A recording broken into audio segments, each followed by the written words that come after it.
Watch TV, c'est la première chaîne high-tech et loisirs.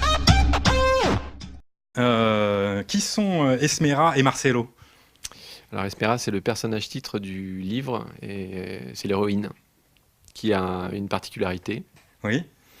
Elle a la particularité de changer de sexe chaque fois qu'elle a un orgasme, et donc elle est alternativement un homme et une femme. Et lorsqu'elle est un homme, elle s'appelle Marcelo. Donc c'est une ou un hermaphrodite, vous diriez ça? Non, pas du tout. Elle change vraiment de sexe. Elle n'a pas les deux sexes. C'est une sorte de pouvoir magique plutôt. C'est pas comme une espèce de personne qui serait née dans le mauvais corps et qui voudrait changer de sexe. C'est-à-dire que concrètement, c'est une personne qui possède les avantages, mais également les inconvénients des deux sexes.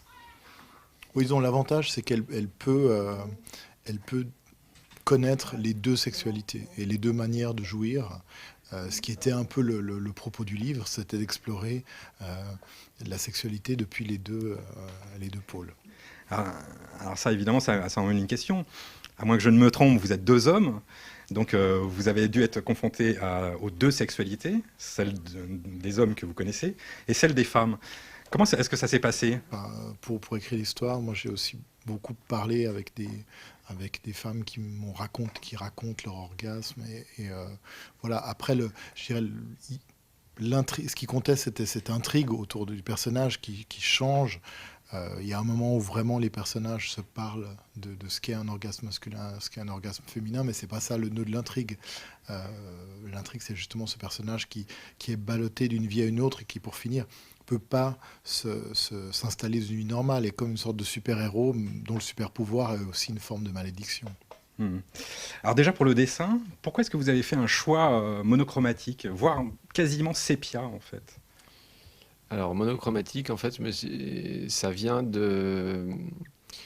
au départ, on s'est posé la question de savoir comment allait être, à quoi allait ressembler cette bande dessinée, et en faisant appel à nos références communes, on en est venu à prendre un peu pour exemple le déclic de Manara, qui est une BD érotique, certes, un classique, et qui garde avec les années ce côté un peu chic qu'il avait, qui était assez particulier et assez emblématique de cette BD, de cet auteur et de cette époque.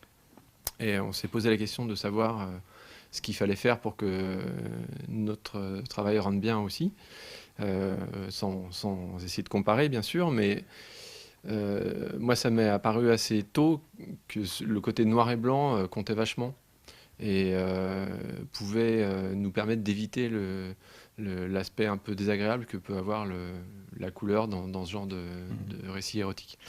Et après, comme il y a pas mal de références au cinéma dans l'histoire, et en plus j'aime bien ce style de dessin, j'ai essayé de m'approcher d'un truc un peu plus photographique et d'avoir des teintes un traité qui soit assez doux, et qui a abouti à ce que vous avez vu. Comment est-ce qu'on présente un tel projet à un éditeur lorsque on arrive, l'un comme l'autre d'ailleurs, de domaines qui sont peut-être plus grand public? Je crois que l'érotisme est grand public, hein, et simplement il n'est pas pour le public des enfants. Mais aujourd'hui, il me semble que c'est tout à fait acceptable de faire un projet érotique ou voire pornographique. On n'a plus besoin de se cacher, d'aller chez un éditeur spécialisé ou de prendre un pseudonyme pour le faire. Je trouve ce serait un peu ridicule. C'est aussi l'idée d'assumer ce genre de récit. Et pour moi, Esmera, c'est aussi l'envie de mettre le sexe dans quelque chose de... Enfin, je vais pas le dire comme ça. Non, mais c'est d'avoir le sexe comme sujet central dans des bandes dessinées qui sont... Enfin, pour moi, c'est une bande dessinée mainstream. Esmera, c'est pas une bande dessinée de genre réservée à un public spécialisé, fan de bandes dessinées pornographiques. Ça vous a pas titillé une seconde de vous-même prendre un peu le crayon et faire quelques dessins? Non, en fait... Bon, moi, je dessine sous forme de storyboard. Donc, l'histoire, j'ai une manière de faire du scénario qui est dessinée. Et ça me convient. Et c'est vraiment une histoire qui a été écrite pour le dessin de Vince. Donc moi, je connaissais ses dessins érotiques et j'avais envie que ce soit ce dessin-là. Donc ce qui était aussi extrêmement stimulant, c'est de me dire que ce petit storyboard, ça allait devenir une histoire dessinée par Vince. Je ne le savais pas, hein, parce que il ne savait pas que j'écrivais cette histoire pour lui. Et tout ça s'est fait assez vite. J'ai eu l'idée, je l'ai écrite, je l'ai storyboardée. Lui était en voyage autour du monde et je lui ai dit j'ai un scénario à te proposer, mais je lui ai pas dit que c'était une histoire pornographique. Est-ce que vous voyez l'un comme l'autre participer à un autre projet de ce type-là ? Est-ce que c'est un domaine maintenant qui vous intéresse, où il y a encore des choses à explorer ? C'est un sujet qui m'a toujours intéressé. Ça ne veut pas d'avoir fait ce livre qui fait que ça m'intéresse, mais c'est parce que ça m'intéresse que j'ai fait ce livre. Je pense que c'est la même chose pour toi. Enfin, c'est des sujets qui nous intéressent. Maintenant, peut-être que je pense que Vince va sans doute être catalogué comme auteur pornographique et on va ne lui commander plus que des ouvrages pornographiques jusqu'à sa mort. Ma foi, c'est comme ça. C'est mon super pouvoir et à la fois ma malédiction. Et Zeb, pour revenir sur le livre, vous parlez de conte. Conte pour adultes ? Ouais, c'est un conte parce qu'il y a une part fantastique dans l'histoire. On est dans une histoire réaliste et tout à coup on glisse vers quelque chose de fantastique sans faire du Marvel où on va expliquer pourquoi ce qui s'est passé à l'intérieur biologiquement qui fait qu'elle a ce truc qui lui arrive.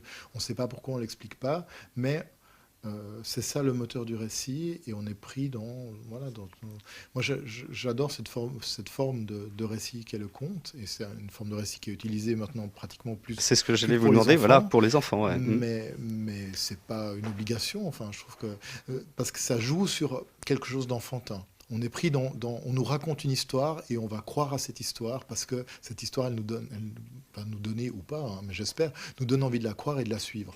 Et ça joue sur quelque chose d'enfantin chez nous, mais en même temps, c'est un conte qui est complètement pour les adultes. Est-ce que vous avez d'autres projets en commun dans les cartons ou... Il y a une série qui s'appelle les Chrono Kids qu'on fait depuis un certain temps et qui, j'espère, est amenée à avoir une suite prochaine. D'accord. Probablement, il y aura un album en 2016 ou 2017. Ouais. Watch TV, c'est la première chaîne high-tech et loisirs.